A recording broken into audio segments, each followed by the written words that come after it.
Hello, everyone. Today is Monday, October 5th. As always, I'm your host for Collectibles and Coffee, Edward Nguyen. My beverage of choice today is just iced coffee with a little bit of hazelnut creamer and almond milk, like usual. Today, Monday, Menagerie Monday, we have a whole host of topics to cover. Some of it kind of building on some things we talked about last week. This will probably be one of the last times we do a review on Secret Lair. We do have the full spoiler out yesterday. I misspoken last week. I was under impression that it came out on Friday. That's not the case. It was up today. They did a bit of a spoiler yesterday on AMC, where they normally host Walking Dead. So now we do have the full information about the set. It is now live to order at this time. It was not previously the case. I'd misspoken there. So we'll go over Secret Lair one last time. There were some changes. We saw some new cards since the last time we talked about this last week. We'll go over those. We'll review an article. It was up on MTGGoldfish. Some of you may have seen it already. This will be some of my interpretations, some of my perspectives on it, some feedback on it. The Saffron Olive article, if you're not happy with the state of Magic, stop giving wizards your money. We'll look at that article, discuss it, review some more key points, and see how that kind of ties in with Secret Lair, with some other things that are happening. From there, we'll kind of take that step further. We'll take a look at emotional investing. This kind of a rehash of some of the things we talked about last Friday when we looked at the psychology of investing. Being able to keep your personal life, professional life, and work investments completely separate from each other. Being able to do so is really a good hallmark of being a good investor, being able to invest smartly and being able to really stretch your money. Because at the end of the day, for all of us, whatever level of collector we are, whether you're doing this casually, right, you're looking to make your hobby cheaper, there's nothing wrong with that. A lot of people do fall into that boat. It makes sense. That's why this is there. I do try and make this accessible for everyone, which is why some of these things I try and make applicable at a small level. It's important to note that the scale of it is so big that really at the end of the day there is something for everyone. So even if you are a big investor, even if you're looking to spend a lot of money, even if you're heavily invested, there's still information, and being able to tie these principles together is really key to being able to go far when it comes to the collectible industry and being able to invest. And lastly, one last thing.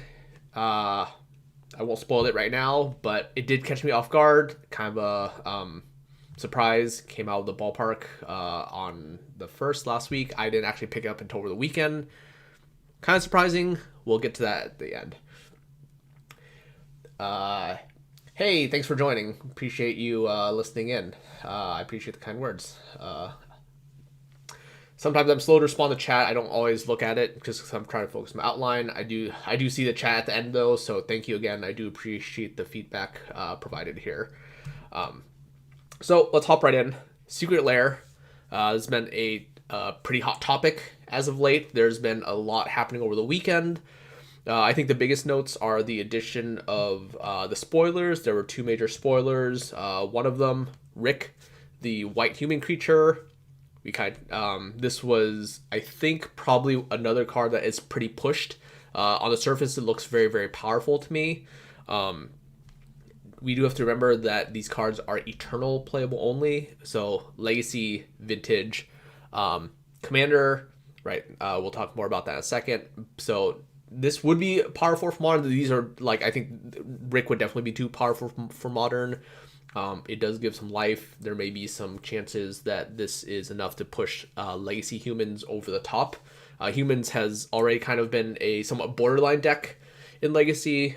We do have to remember that Legacy does add a whole slew of humans that can be improved on over modern humans. Humans in modern, obviously very powerful deck. Rick, really, really pushing it. I think the power level on this card is very, very high. And then last night on the Walking Dead stream, when they dropped it, there was another card spoiled. It's Lucille, which is apparently a legendary bat. It's an equipment. I don't follow Walking Dead. It's not something I've ever seen. my familiarity with the actual Walking Dead show / comic is a literal 0. So Lucille seems to be legendary equipment, reasonably powerful, but it's just another add-on, something else that's in the Walking Dead pack. So I think all in all, let me pull it up so I just don't Secret Lair, just to make sure we have the contents right here. Now that's fully spoiled, we have there are 5 characters, the legends, right? Daryl, Glenn, McConey, Negan, Rick. We do have 5 walker tokens, the foil walkers that some of these cards generate. A full treasure token, and then Lucille, which apparently will be added as well. Some people said that when they enter the Moto code, or for the arena code, this is what comes up. So those are the cards. It is available for pre-order. It is $49.99 for the total price. So with all this information, we have everything. There's been a lot of talk. They had announced over the weekend officially the rules committee for Commander EDH, right, led by Menagerie, amongst others. The rules committee, they're also responsible for managing the ban list for Commander. Most of them very avid Commander players themselves. A lot of people on the committee have written a lot of words about Commander over the years. Most of them are avid Commander players. They do have a pretty good grasp of what's going on. There's a lot of dispute about it. At the end of the day, they ruled that at this time, the rules committee would not be banning these cards from Commander play, so people are able to play them as they wish. This was just kind of the beginning of a lot of heated debate that happened over the weekend. A lot of people, emotions are pretty high. Obviously, there's a lot of people who are frustrated about the nature of these cards. I had expressed my displeasure as well about these cards. I think fundamentally the idea that mechanically unique cards, all these cards, right, mechanically unique, they are black bordered. There's some arguments that these should be silver bordered instead. The fact that these are accessible in Eternal Play, in theory, creates some problems where it could potentially ruin the format until they do make these cards accessible via Masters reprint or some sort of format where they do integrate these into a normal Magic card with the same ideas. Until we see this, we do basically have created a mini reserve list for these cards, right? The only time you can get these cards, in theory, we don't know what's going to happen down the line. In theory, the only time that these cards can be printed is right now. You basically have this 1 week window to buy these secret lairs, and then, assuming that Wizards sticks to their guns, once these secret lairs go away, we're not going to be able to buy them again. If we look at a lot of the past secret lairs, a lot of them have actually gone up quite a bit in value. The supply on them has slowly disappeared from the market. I know that when a lot of secret lairs that I had purchased previously, my strategy that I've employed for selling them would be to just put a date on the box and stash the box away, and I keep inventory of these boxes, so I know roughly how long I'm holding on to them. I keep track of what the price looks like over time, what the retail price was, and how much they slowly appreciate.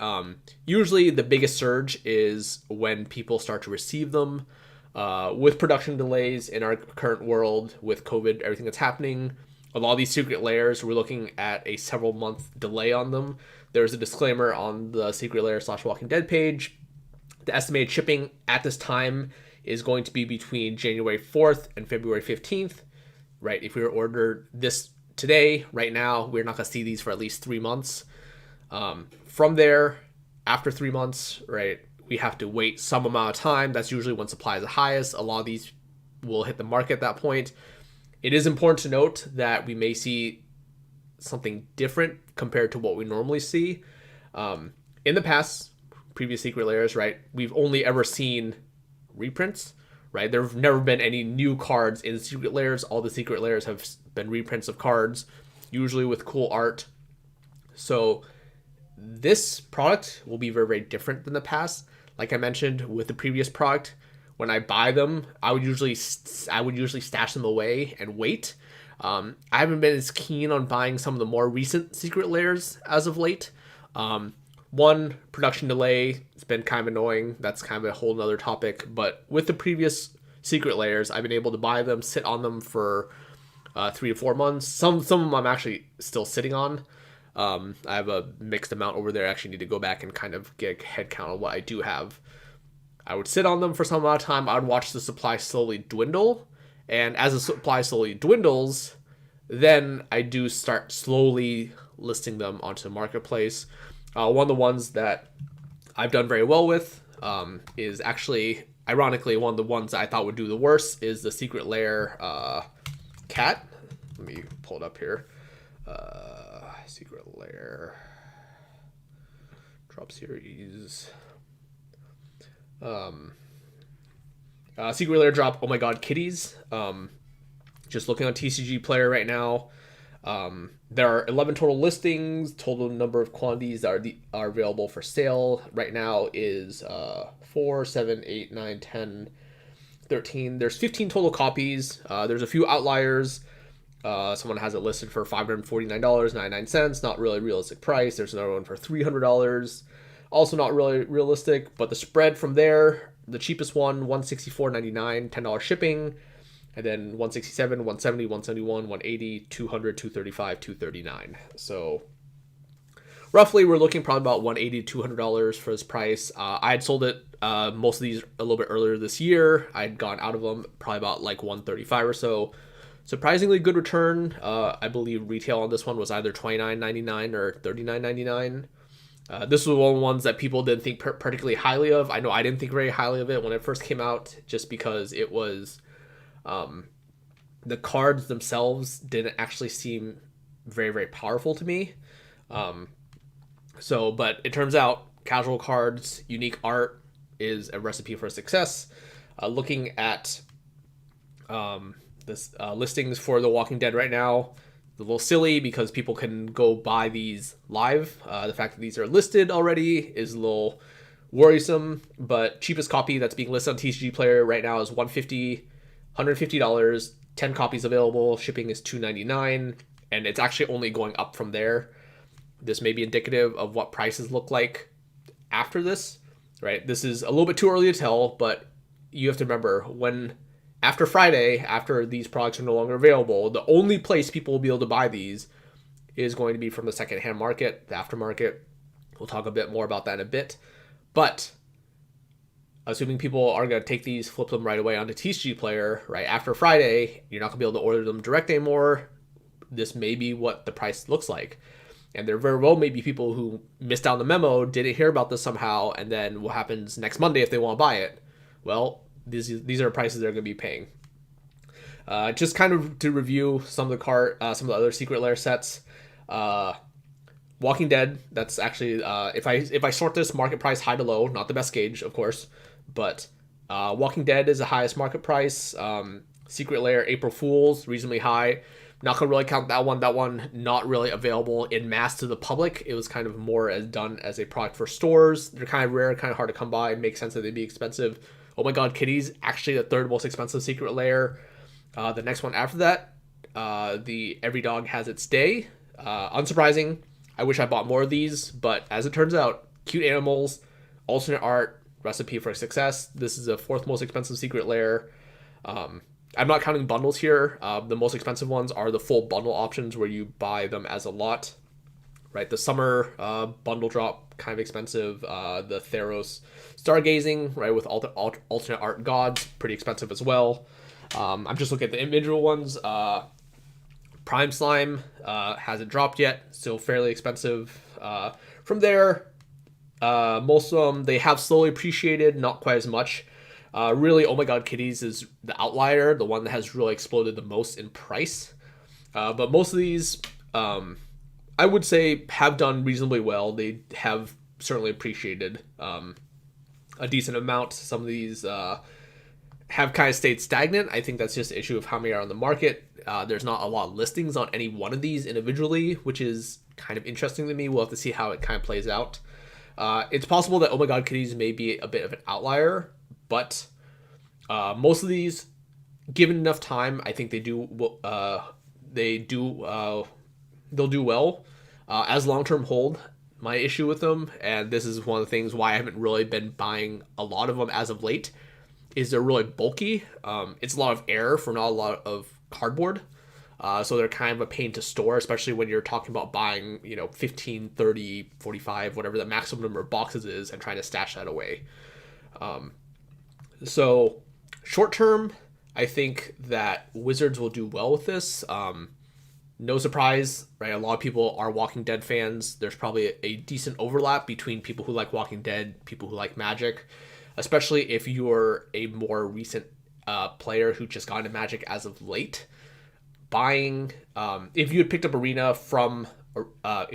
Magic, from Arena within the past 2 years, which in my mind is where a lot of the new players entering the Magic are coming from. They probably saw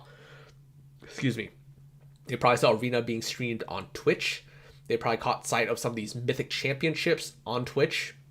Whenever I see this is probably people's entry into Magic. In more recent years, I think that there would be a lot less players who are simply walking to a game store, picking up intro decks, and playing Magic in paper. That's certainly not going to be the case right now. That certainly would not have been the case for the past few months. So I think anyone who is a recent entry into Magic, the game, would have done so via Arena. So we're going to have a new age of players, right? People who may only be playing Magic Arena only as kind of their first real their first real perspective of Magic. They may not even know that paper Magic exists, right? And now it's very possible that with these Secret Lairs, with Walking Dead, this may be someone's entry into paper Magic, into physical Magic, in the event that they haven't gone to a store and just picked up paper cards. Some people may buy this simply as a novelty. I do think Wizards will do very well with this in the short term.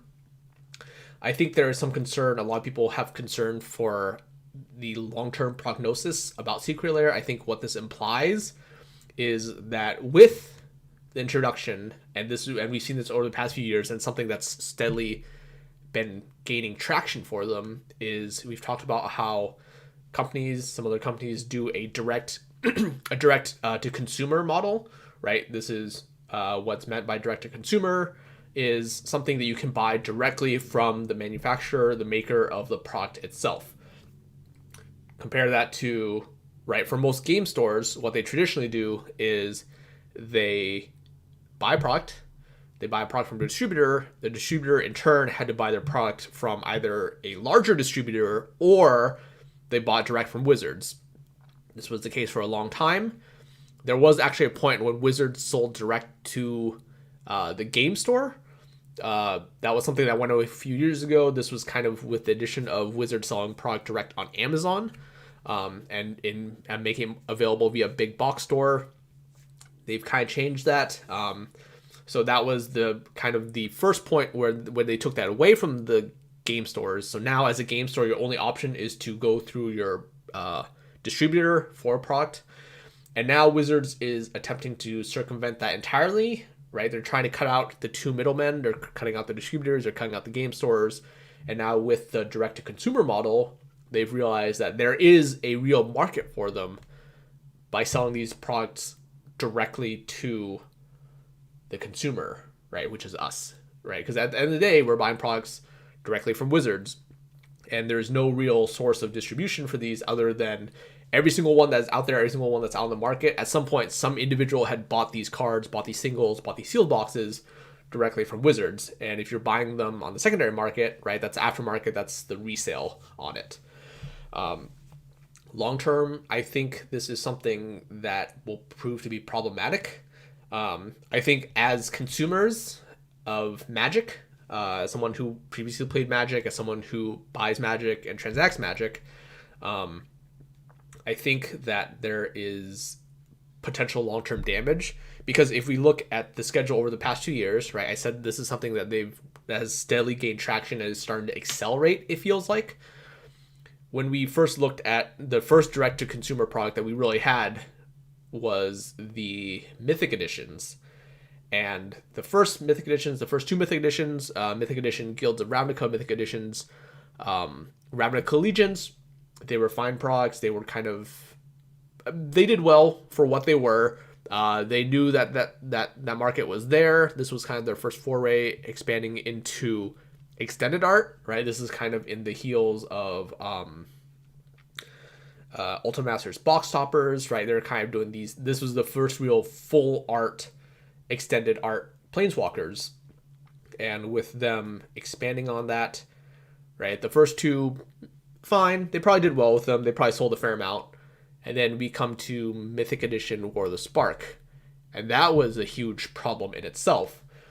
This was, for those of you who may not have been around for that or just needed to re-jog your memory, right? Mythic Edition War of the Spark had the foil Jace, had the foil Karn inside, right? And then the value, the secondary market value on these singles alone completely blew the previous two Mythic Editions out of the water. The previous two Mythic Editions, you could math it out in such a way where you got some booster packs, there's a fixed value on those. If you compare the foil Planeswalkers inside the Mythic Editions to the retail price on Mythic Planeswalkers from the original sets, right, you are doing pretty well with the Mythic Editions. This one, for retail price of $249.99, that was the price that Mythic Editions were sold at. It completely blew the previous ones out of the park. We saw a lot of people swarming to buy this. This was also their first attempt to set up the Mythic Edition drop via eBay. A lot of people were trying to buy them in large quantities. It caused the auction to close and immediately crash. A lot of people were dealing with refunds from Mythic Edition. It was a giant nightmare.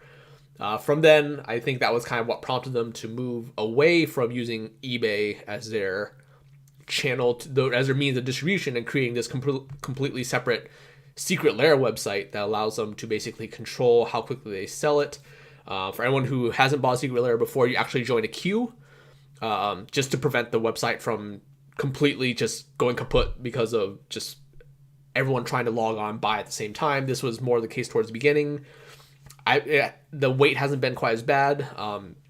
Now, I'm sure there's people that try and jump in and buy right away. There may be more of a queue at the beginning. Now it's not so bad. But over time, right, once we moved away from the Mythic Edition product, that eventually led to the introduction of Secret Lair. That was something they initially introduced as something that was unique. They were marketed exclusively as being limited time. Most of these were one-day drops, as being very limited, and then they would be reprints of cards. They would just be cool novelty items, right? This is the first time we've seen mechanically unique cards introduced in a Secret Lair. Every Secret Lair prior to this has been just cool, unique cards with unique art, sometimes tying in flavor, right? We remember the Godzilla lands from Ikoria earlier this year. This was kind of a tie-in with the Godzilla alternate arts that they had available. One of the earlier drops, the Throne of Eldraine Winter Wonderland. You had the snow-covered lands, except in kind of Eldraine, kind of a fairy, kind of a mystical theme, right? That was one of the ones that they introduced as well. And then for the most part, just kind of cool novelty items, right? The tattoo art one is pretty cool. Just these various things. And as we saw time going on and on, it was very clear that they were doing well with these. And then it felt like it started to pick up speed. More and more of them were being released. And then where we are today, right? I don't know if this is kind of the pinnacle of it or what Secret Lair looks like going forward, how they're going to react, but it's very, very clear that Secret Lair is doing well for them. There's going to be a lot of demand for these on some level. We don't have the exact numbers. That's not something they published. On my Twitter, I posted last week, I just posted a very simple poll. How many of each Secret Lair do you think are being sold per drop? This is something that's pretty interesting. This is not scientific, right? There's no inside information. This is simply what people think. The poll, I had 101 people voting between 0 and 25,000, less than 25,000 units. That was roughly a third of people. 34.7% thought it was less than 25,000, and 36.6% thought it was between 25,000 and 100,000. and then 15% between 100,000 and 200,000, and then 200,000 plus 13%.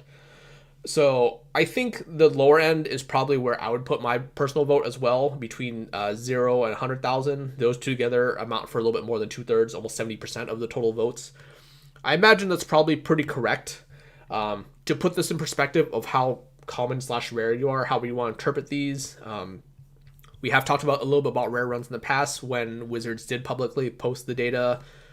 But to put into account how some of these sets phase in are in comparison to others, right? We have Alpha. We know Alpha 2.6 million cards, right? Each Alpha rare, there's 1,100 total Alpha rares. So that would mean that there only be 1,100 total sets of Alpha. You can only complete 1,100 total sets from around the world. You took all of Alpha, came together. The limiting factor there is the rare. We go a little bit big deeper. Beta rares, 3,200 of each beta rare. Unlimited, 18,500. So 18,500 Black Lotuses out there in the world. Do I think that there's more Secret Lair being sold per drop than there are unlimited Black Lotuses in the world? I think the number would be a little bit higher. I'm inclined to say that probably like 30 to 40,000, maybe 50,000 Secret Lairs probably going to be where you go. If you just chop that down, right? If there's 50,000 Secret Lairs, that would mean 12,500 play sets. I know a fair amount of people like to order play sets of these cards, especially some of the more playable ones. This will kind of vary, I imagine, for things like the Godzilla lands, right? There's probably people ordering a lot of those. People probably want 20 sets or something, 15 sets, 10 sets, just to have kind of a full range of basic lands if they want to use them in decks or whatever. Something like the Lightning Bolt one, right? There's probably a fair amount of people buying 4. I know there's a fair amount of people who buy the maximum amount, sometimes multiple, just to be able to resell them later. The few that I've bought, I've generally bought the maximum amount that I was been able to. So 30 to 50,000, I think that would probably be where I would put my number. So 30 to 50,000 for comparison. Collector's edition, right? The gold border version, square corners for the original ABU. There are, let's see, there's 10,000 total sets, right? So Secret Lair probably a little bit more common than that. Arabian Nights total 20,500 sets based on the distribution, probably a little bit more common than that. Antiquities 31,000 sets. I think now we're kind of getting close to that point. So I think to put that into perspective, right, like Antiquities, a lot of these sets, right, 1994, like pretty old sets, and Secret Lair being on that level of rarity. Again, I don't know for sure. The Mythic Edition or the Spark one, I think there were the initial listing on eBay, it said there were 12,000 copies being sold. That sold out in like less than 5 minutes or something. These Secret Lairs, I think, probably a little bit more common than all these, but still fairly rare product. Just kind of gauging by the amount of listings on TCG Player, right? How many of these are being sold in the aftermarket. For resale, we can look at eBay. There's really not a lot, and I think that goes to say that, a fair amount of people who buy these do buy them for themselves, right? A lot of people do hold on to their personal sets for whatever reason, right? If you're playing Pioneer, for example, you may have bought, like I said, the dig through times, and you just may be holding on to those. A fair amount of these are probably still kept sealed. That'll probably explain the slow increase over time on the value of them. So I think in terms of what Wizards wants, I think Secret Lair is absolutely killing it. I think it's a nice spike in revenue for them. This is something they can count on. They know that they're basically just printing money at will, right? And then I think we'll look a bit more into the article, but they can basically print money at will doing these. I think they have to slowly push the envelope on what cards they can sell, right? We've seen alternate art cards. We've seen various cards that have have kind of been in a weird spot trying to fit in. I think like something like the Theros Gods, very, very good. I think it really hits a spot. I think that is probably where Secret Lair should be, right? The Theros Gods, there were 6 different sets. They each contained, I think, 3 of them. Or there were 5 different sets that each contained 3 of them. And you could kind of pick it based on your color, what preference you liked. And I think that's a sweet spot. They had alternate art. The foils on the gods themselves, pretty expensive.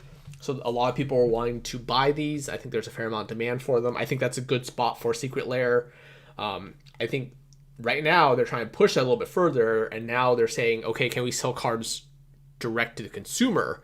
Right? These are cards that you can't buy in booster packs. You have no other avenue of getting them. Every single one of these Walking Dead's cards, assuming they don't make a reprint of these, would have been bought within this 1 week time window in October of 2020.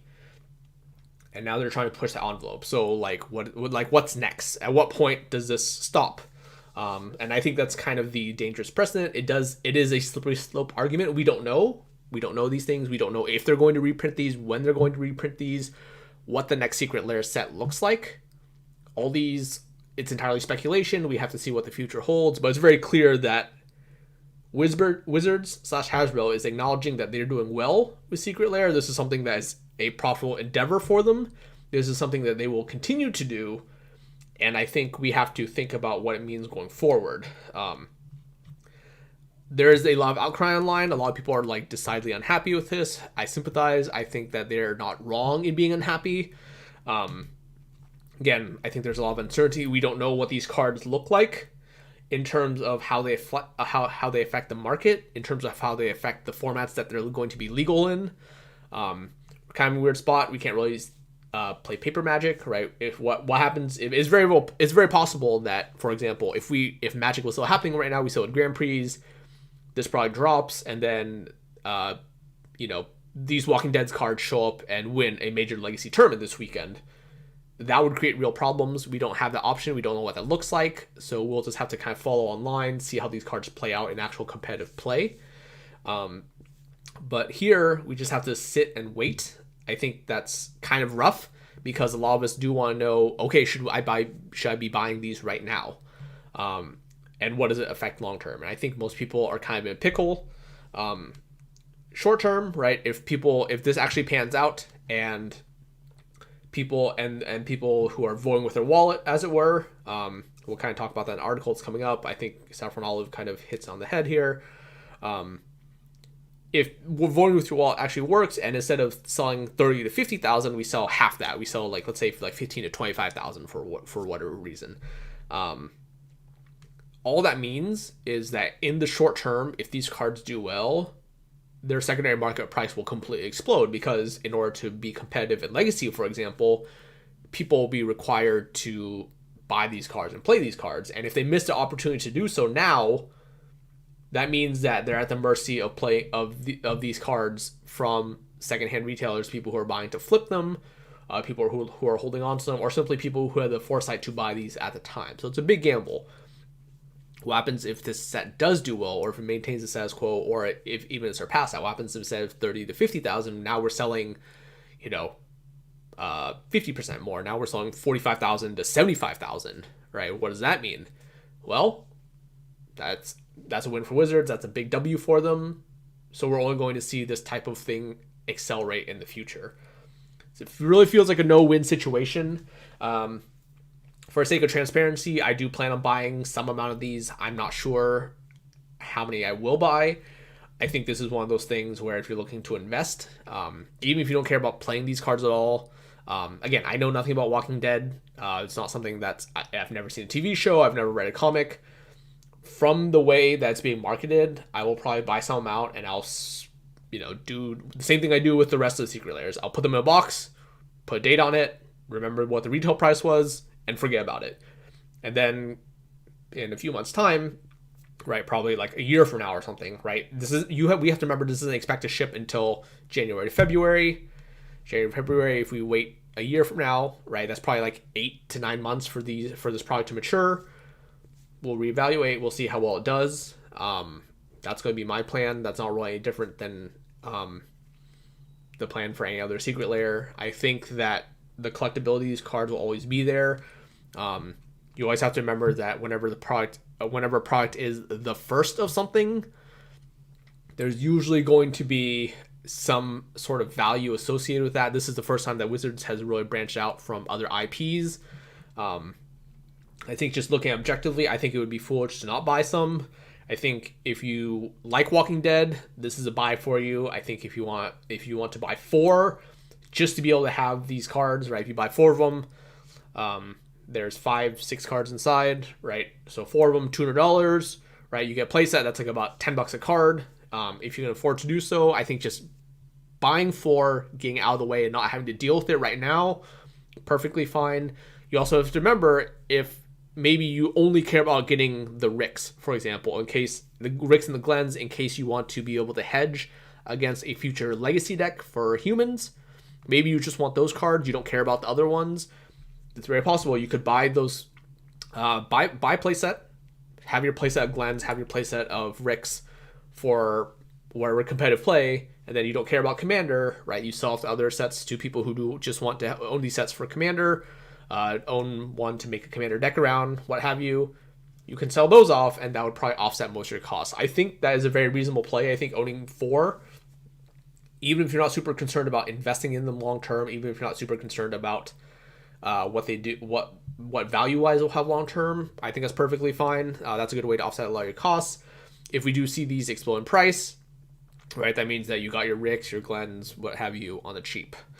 That's what I would do. I think I would be cautious about trying to buy the maximum amount. I'm not sure what the maximum amount is. It says I can order up to 30 of them. 30 is the maximum amount. I would hesitate. I don't know if I'll order 30. I'll probably order some lesser amount than that. I don't necessarily want the full amount. I think just consideration for how they do. I want some. I don't want a lot. I don't want to go super deep into it. It is something that is going to take a long time to appreciate. But it is a gamble. I think just, again, the nature of it being the first has a lot of value there. Enough about Secret Lair. Let's kind of move on. Let's kind of talk about this article I keep referencing. On Friday, October 2nd, Saffron Olive, there's an article on MTGGoldfish. You want to go read it. The article title is, "If you are not happy with the state of Magic, stop giving Wizards your money." And I think this is something that is worth repeating. A lot of people say vote with your wallet, what have you. And I think he does a very good job of acknowledging in this article that if you're really concerned, and with the amount of uproar that we see on social media, on Twitter, what have you, on the forums, what people feel about this, it's very clear that this is a very divisive product. People feel very strongly about this product and some of the issues. I think that people who do that are right to do so. The issue is that a lot of us will continue to buy this product for whatever reason, right? Like I said, I will continue to buy this product. I think it makes sense for me to do so. I think it is a reasonable investment. It may not be the best investment, but I'm willing to throw a small amount of money at it to hold on to it and see how it plays out. But the people who are saying, oh, let's boycott Wizards, let's not go to the local game store, let's not buy this product or whatever. If you actually plan on doing that, you have to go through with it. I think there are right and wrong ways to do this. I think people who are saying boycott your game store, to me, that's ridiculous. Your game store has no say in this. Your game store is actually just as much at the mercy of Wizards as you are. They don't see a penny from Wizards and Hasbro out of the sale of these secret lairs. They're actually just going to be handicapped because let's say in 6 months' time or whatever, right, in mid-March, right, Paper Magic starts to pick up again. Maybe we see the pandemic kind of take a shift. People deem it's okay to go out and start playing in big events, at Magic events in person again. And you want to go to your store and you buy these and they don't have them, right? They're kind of in the same position as you. They weren't in a position to buy them, they didn't have them, or they may have sold them already. And they're not really seeing any sort of tangible benefit from this product existing, right? Because with the direct-to-consumer model, we've gone around game stores, we've gone around distributors entirely.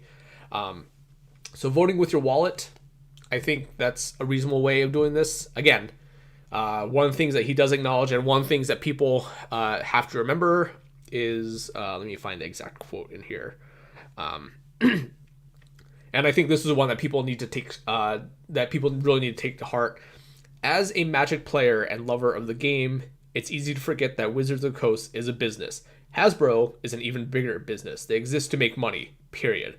Since many of the individuals who make up Wizards are Magic lovers and Magic players too, it's easy to think of the corporation itself as a friend. It's not.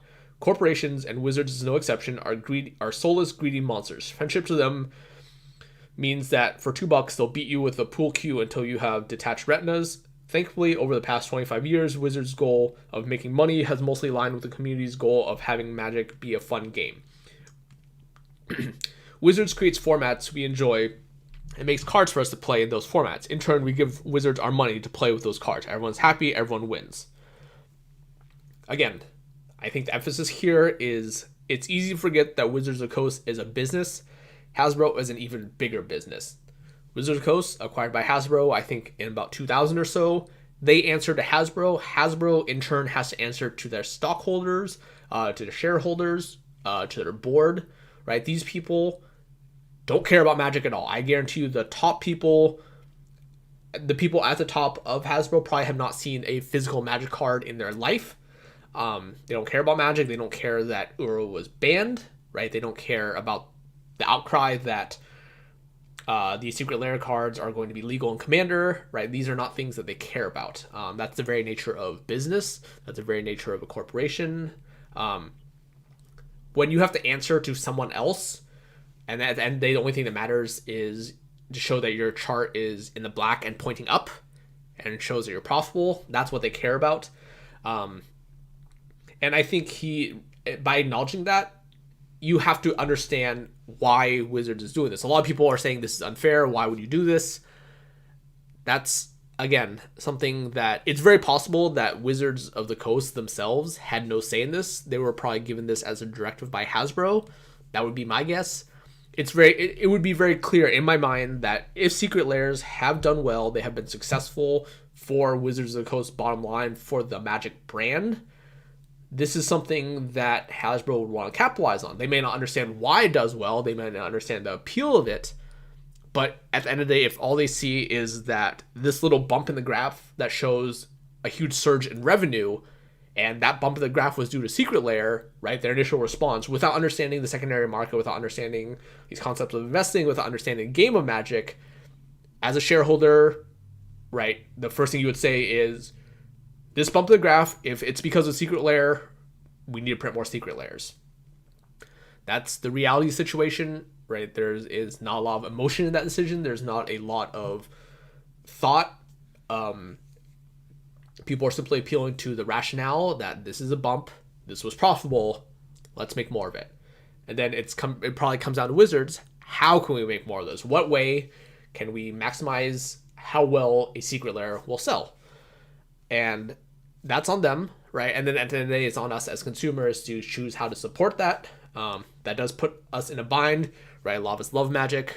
A lot of us like to play Magic. A lot of us, Magic is our go-to hobby. It probably has been for quite some time. But we are looking at a shift. We've talked about this on Friday. We talked about this last week. Magic now, in my mind, is in a different era. Hasbro has seen how well Magic has done in the past.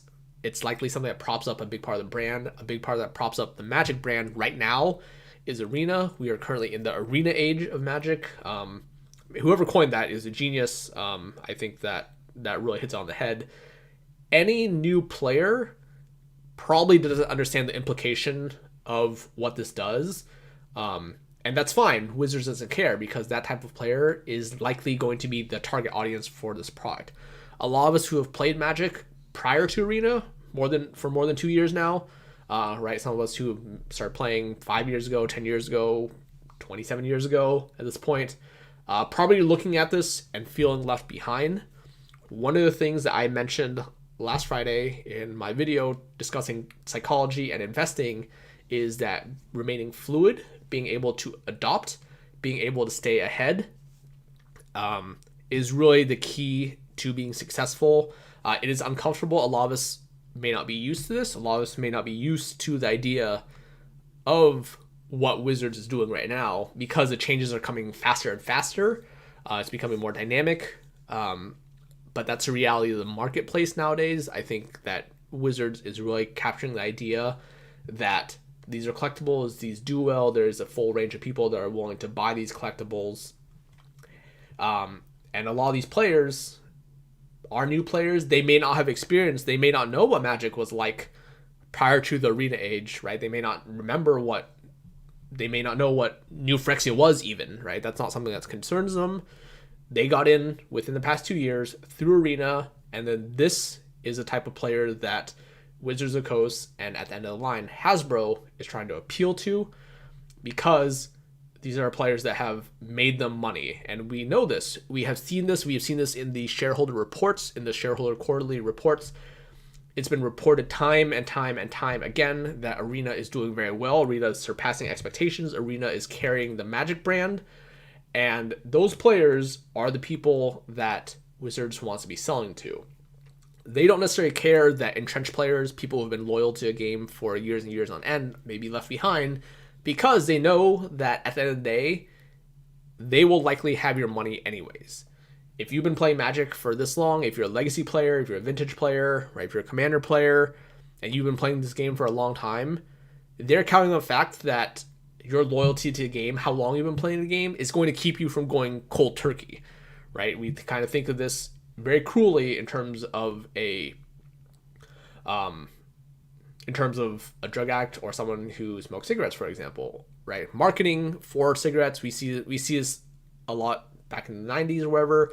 Marketing for cigarettes, they're trying to market to new people. We see this why a lot of cigarette ads, they used to market as being cool, as something that all the hip people would do, and they would market towards a younger generation. This was before there was a lot of litigation and regulations on it, right? Because they know that people, once they have you starting to smoke, they don't need to continue to sell you on smoking, because if you're addicted, if you're already buying their product, you're going to continue to do so, right? The idea is, how can they market something to new blood? How can they get more people to start doing this? And in the case of Wizards, this is often the same way. There have been some discussions like, is this predatory? Is this something that is morally right to do so? That's ambiguous. A lot of people say that booster packs, predatory, encourages gambling, right? Encourages kind of this sense of impulsive behavior that's not always healthy, right? But at the end of the day, right, we can call it immoral, we can call it soulless, right? Saffron Olive explicitly says that corporations, and Wizards is no exception, are soulless, greedy monsters. We can think of them however we want, right? I don't think that anyone would argue that what they're doing right now is not greedy, right? I think it's greedy. I think it's painfully obvious that it's greedy. But at the end of the day, they don't care, right? They don't care how immoral it is, because if you're going to continue to buy their product, that's all that matters to them. Because at the end of the day, myself, you, the consumer, your game store, your distributor, all we are to Wizards, and realistically to any corporation that exists out there, is a blip on a graph. And all we show up as is how much revenue have we generated for their company. So that's something to keep in mind when you make your decision. A lot of people will feel strongly about this one way. I encourage you to do whatever makes sense to you. This is something that I've repeated time and time again. You have to do what makes sense for you personally. I've openly stated that I have lost some of my faith in Wizards as a result of them doing this. But again, my faith in them doesn't matter. It changes my buying habits. It changes what decisions I make concerning my business. It concerns what I do in terms of investing.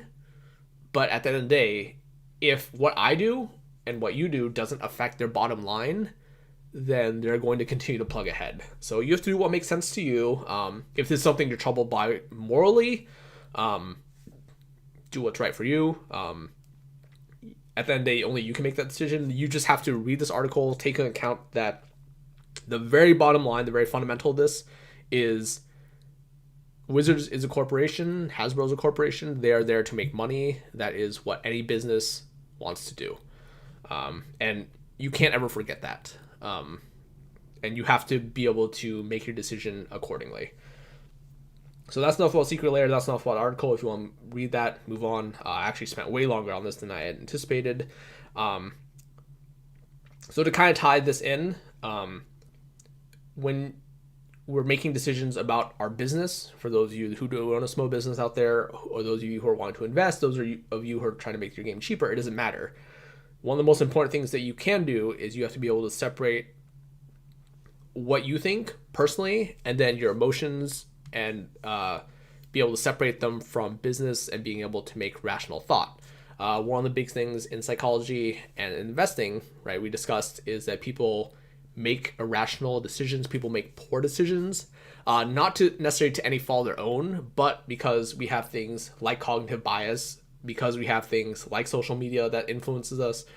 We do look at these things, we get emotional, and we aren't able to think rationally. Removing emotion is how you become a good investor. It's how you run a successful business. Is how you buy successfully. Is how you keep up in this world in the long run.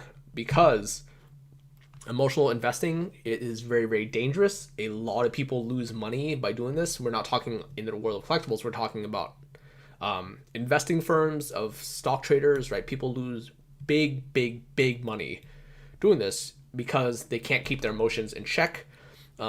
We've all dealt with it before, right? This is Secret Lair, right? Looking at right now, people are getting caught up in their emotions. Again, you have to be able to think about rationally. Like I said, my rationale, what I'm going to do is I'm probably going to buy some amount and be happy stocking them away. I'm not sure what that amount is. I'll have to give it a bit more thought before I do buy, but I think it would be foolish of me to not spend some amount of money investing in this product for the future. I don't need to spend a lot of money. I don't have to go deep, but not doing so would be a foolish choice. And I think that is the rationale that I've decided. I'm not trying to consider the emotions of what people are thinking, of what people are feeling right now. I'm doing what's best for me and for my business. And I think that, again, rationally, right, if you're just a player, if you just want these cards, buy 4. If you can afford the $200, just do so. Just buy 4, get it done, get out of the way. You can sell off the card you don't want and spend at minimal costs. I think it's a low opportunity cost. If these cards do end up being good, they do get expensive in that short window, and it comes back to bite you, right? That's probably going to cost you more than $200 of grief. And that's a case of me removing emotional thought and thinking about this rationally. I'm not getting caught up in this, in all the debate that's going online. You have to do what makes sense for you. And this ties in other aspects of business as well. If you go back and listen to interview with Rusty from a few weeks ago, towards the beginning, one of the very first episodes I did, Rusty Hunt, owner of NRG in Florida, right? One of the things he says is, as a business owner, you don't hire friends or family. This is a very, very important principle. I know as a small business, and this is something that I've wrestled with before, as a small business, I'm sure other people are in the same boat as well. It's hard to not want to hire someone who is a friend, someone who is a family, someone that can help you out, to help you get off your feet and help you get going, kind of as the grassroots for your business. This is tough, and I've seen it time and time again. I've seen a lot of small businesses suffer as a result. You do not want to hire your friends or your family. You have to be able to think about them objectively. You have to be able to think that this person that you're hiring, right, if you want your friend as your manager, you have to be able to definitively think if this friend is the correct person to be your manager, if this person is the correct person for the job. Nepotism is something I think very, very poorly of. This is something that is very, very core and integral to our society, and this is something that really, really bothers me. We see it at all levels, right? We see it from small businesses. We see it at the highest levels inside a corporation, right? And we've heard countless cases about this, right? It's not about what you know, it's about who you know. We've heard these things before, right? These things are common knowledge to people.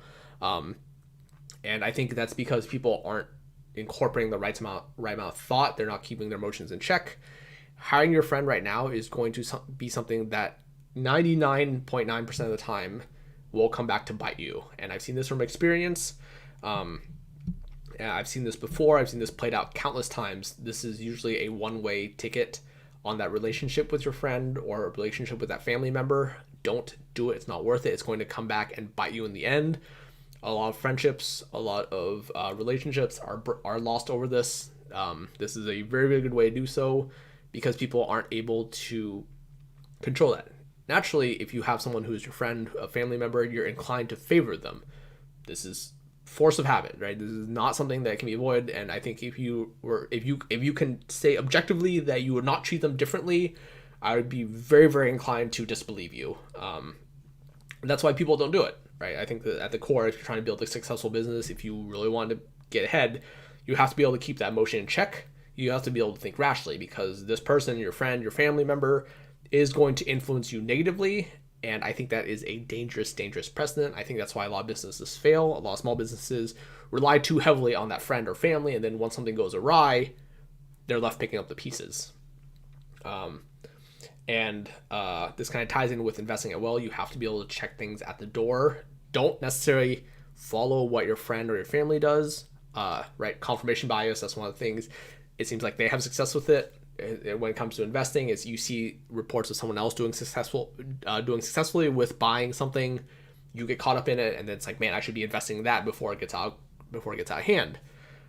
And then this is how people develop herd mentality, right? This is when people are trying to surround themselves with people who think alike, right? They're not keeping their emotions in check. They're not giving it rational thought. They're just doing what other people are doing. Warren Buffett, right? We all know of him. I think his most famous quote, probably one that people associate with the most, people have probably heard this before, is be fearful when others are greedy and greedy when others are fearful. At its core, what it means, right? You can break this down more simply, right? You should be buying when people are trying to sell, and you should be selling when people are trying to buy, right? It's a very simple principle, right? That's basically selling into the hype and buying when people are tentative about it. Because in investing, that's how it pays off. If you're trying to ride the wave, right? That's how people get caught up inside a. That's how people get caught up in a bubble, right? That's how people are buying on the upswing when they should not. That people are buying on the upswing when they should be selling, right? This gets people in trouble. And again, not using rational thought, very, very, very dangerous when it comes to running a business, when it comes to investing. And that's what comes back to bite people at the end of the day. And Secret Lair, really no different. Last thing I want to talk about here is this kind of surprise. October 1st, Channel Fireball, whom most of us are familiar with, right? They ran Grand Prix. They were tournament organizers for Grand Prix. They have a huge online presence. They announced the launch of their channel at channel PKMN. They're getting into Pokemon now. This was pretty interesting to me. I saw this come up on my feed not too long ago. If you look on Twitter, it's basically channel Pokemon. They have hired a bunch of content creators. A lot of people have written about the card game. You have a fair amount of big names here. You have a lot of people who won regionals, world competitors, very, very high level competitive play. Players in Pokemon are writing about this for them. There's a bunch of articles. This dropped on October 1st last week. I actually didn't see it until a few days ago over the weekend. And to me, this is a big deal. They're actually launching their site. The site they link, channelfireball.com, obviously. If you go to channelfireball.com, you actually see that there is a tab at the top next to Magic the Gathering, and that's them selling Pokemon. I'm looking through. I don't see a lot going on here. Prices are kind of all over the place. I mostly see new stuff. If I sort high to low, I actually see a moderately played Shadowless Charizard on the front page. There are some other base set cards being sold as well. This is pretty interesting to me. This was not a direction that I expected them to move in. I think now that Pokemon is really starting to cement itself as being a big deal. Not that it wasn't a big deal before. I'm not saying that. I'm saying now that people are starting to see that Pokemon is really, really catching on. It's really resonating with people. The prices for Pokemon is really starting to draw a lot of outside attention. I think Channel Fireball is just the first of many, many people who are going to be starting to get into Pokemon. Is really going to set the grounds for either two things. one, the bubble bursts, right? Because there's simply too many people trying to get in, too many people trying to make money on this. Or two, we're going to look at a massive inflection point with this many people trying to get in, right? Everyone's going to be trying to make money on it. And that just means that demand for this is going to go through the roof. Prices are going to get even more crazy than before, right? Whenever you have more money entering an economy, entering a market, that means that with more eyes, with more interest, with more people looking at it, that demand goes up, right? Now, if we have Channel Fireball here looking to spend the money that they spend on Magic, we know how much Channel Fireball spends on Magic. They were TO, they have a booth at their events, they buy, they sell in very, very large volume. They're probably one of the few people where they don't actually need to use third parties. They don't need to rely on TCG Player, Amazon, eBay. They can just direct traffic directly to their site, right? There's a very, very small list of small list of stores that can do this, right? We're talking Card Kingdom, Star City, Channel Fireball, Troll and Toad, Cool Stuff, right? These players, these are big enough that they don't need to worry about dealing with TCG Player and eBay. And now, right, one of these players, Channel Fireball, of the ones I named, Cool Stuff and Troll and Toad are really the only ones where you can actively buy Pokemon direct on their website right now. Star City and Card Kingdom is kind of an online entity, but they are Magic only. Star City, from what I can see, I poked around their website a bit. There's no way to buy anything other than Magic. Also Magic only. And now Channel Fireball is kind of joining that pantheon. Troll and Toad, Cool Stuff. And now they're trying to sell Pokemon. And now what happens when they start expanding their buy list, when they start expanding the market and trying to get into that and trying to get that same slice of pie as everyone else. It's a big pie. There's a lot to go around, but there's a lot of money to be made. I think it would be foolish, right? I keep saying this again and again. I think that ignoring Pokemon right now is a bad idea. I think that a lot of people are getting in. A lot of people are starting to realize how much money is there. And depending on how it goes, right, Pokemon may be a big money maker for a lot of people. It does not surprise me that Channel Fireball is willing to throw money at this. I have their Twitter pulled up, just looking at what they have. There's a lot of articles. This is something that they've published a fair amount. There is a buy list where you can sell cards to. This is kind of them in their infancy. I think with them just starting out, right, this is only 4 days old. They're already at 666 followers. Interesting. But it's something that I think will do very well for them. It caught me as a bit of a surprise that this is something that they would do. But at the same time, I'm also not surprised that someone like Channel Fireball with enough money at their disposal would not want to get into a rapidly growing market like Pokemon. There's no reason for them not to. If they already deal with collectibles, hobbies, TCGs, right, why would they not try and maximize how much money they can make on Pokemon, especially if they see a lot of other people doing as well as they are. So that was just kind of that was a bit surprising. I did see that. I did take notice of that. I think this is, again, kind of the beginning of a shift. I think maybe people who are a little more concerned about Magic, like myself, right, concerned about the direction that Magic is headed, concerned about what Magic looks like in the future, it doesn't hurt to diversify. I think some of these stores are heavily invested in Magic, right? A lot of places who are heavily invested in Magic have been there since the beginning or very, very early on. Now, it may be worth looking at seeing what else is out there. And if you don't like the direction that Magic is going, right, then why not venture into Pokemon? So, with that said, as always, I'm your host for Collectibles and Coffee. Thank you all for listening. You all can find me on Twitter at Edwin13. I do appreciate the feedback that I give. I read all the comments and see what people have to say about this. Thank you all for listening. The social media for Vermilion PDX is on the right. And as always, wherever you're in the world, stay safe, and we will be back tomorrow. Thanks again for listening.